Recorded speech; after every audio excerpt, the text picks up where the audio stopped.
Going to do a quick little update on my 3D printing progress. I've been pretty busy this week with work and other jobs I've been doing, so I haven't had too much time to do any 3D printing or really work on the car. Here is basically where I'm at right now. I got these printed about a week ago. I printed these on my CR10S5 and they came out really good. They're really rigid. Everything lines up perfectly. You can see I got a 1/2-inch flange here. I have the injector bungs right here, 14mm O-ring. I still got to check where the injector is actually spraying and everything and sitting. And I printed this piece separately because it would have been way too hard to print these two together. It would have required basically a ton of support and would have taken 3 days. So this piece right here actually took about 28 hours, and this only took a few hours.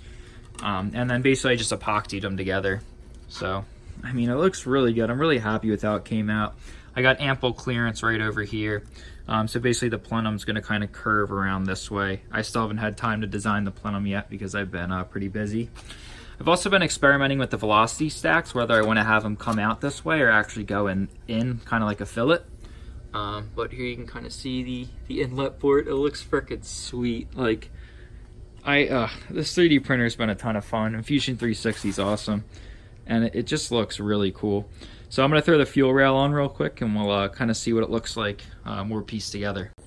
So the injectors slide right in. Pretty good clearance for the plugs and everything.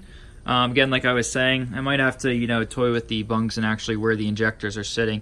I think they actually stick a little bit too far into the runner.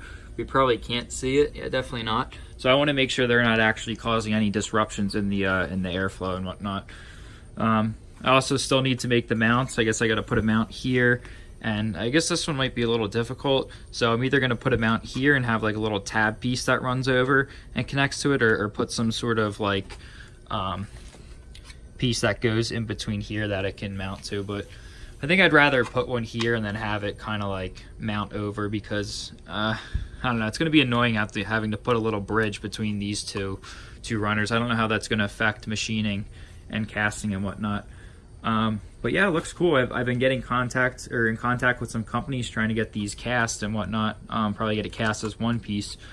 So we'll see how that goes. Other thing I've been working on. I wonder what this is going to be.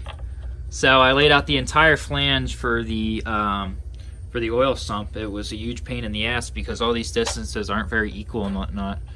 But I got it pretty freaking accurate. I don't have all the bolts in and whatnot, but you can see it lines up really well.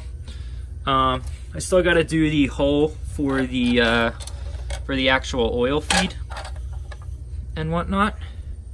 But yeah, so basically the oil feed's going to be on the bottom, and the oil would feed up and through the engine. We can actually see I also made a oil pump block-off plate. Basically, this just blocks off crankcase gases from escaping if I eventually create a dry sump. And take this off real quick.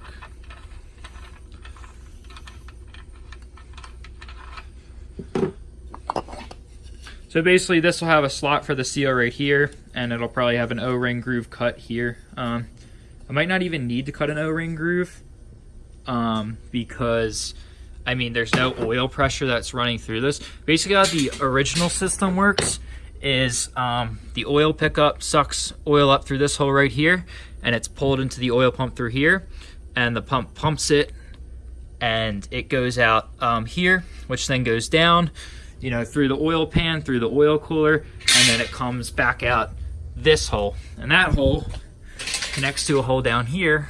My finger's in it. And that's the main galley actually, and then the main galley's fed up.